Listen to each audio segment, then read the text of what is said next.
台湾话艺术水个好，古称解说两句啊，含你做参考。解说，解文说理。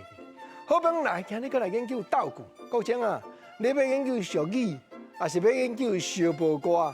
无咯，我今日要研究，就你探讨一下，讲布袋戏翁啊，举出来出场迄个，迄若过去外台来台，翁啊就爱解说家己，报家己的身世过程特色，所以念迄个四念八，意思讲四句有道具的四句联啦。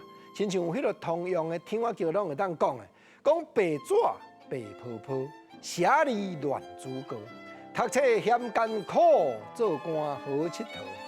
艺术咯，虽然是四句联四念八，我那第二字甲第四字固定爱道具哦，袂输敢若五言绝句、七言绝句共款哦。讲白纸白泡泡，啊我写字啊乱珠高，就是连笔都袂晓念，啊我读册都无才调读啊，哪有才调讲做官好佚佗？莫去甲苛刻啦，因为这个听我叫，就是表现伊的趣味性。啊，四句联四念八，布袋戏翁啊举出来伫咧读。有的读5字的，有的读7字的，这款叫做通用的。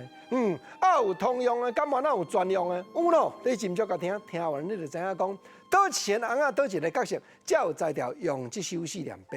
见面头一句讲，八卦如翻掌，阴阳百来种，颠动兵衣将，江东会周郎。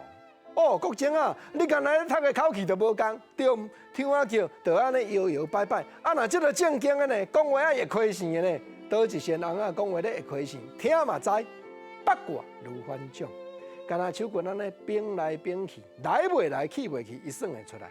阴阳百来种，无毋对，点动兵衣将，调兵遣将，目的就是要江东会周郎。周郎是啥？就是周瑜嘛。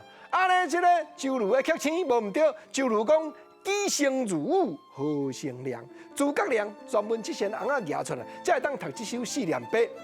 八卦如翻掌，古前头拄我咧讲的，会晓排阵布局的人，所有的阵势掌握伫伊的手底，掌握伫伊的头壳内，所以兵将调动，都在调一气、两气，搁再三气，活活甲周瑜气互死。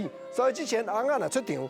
布袋戏翁啊，举亏线，孔明伫咧自我介绍时，就会念这个道具艺术的四念八。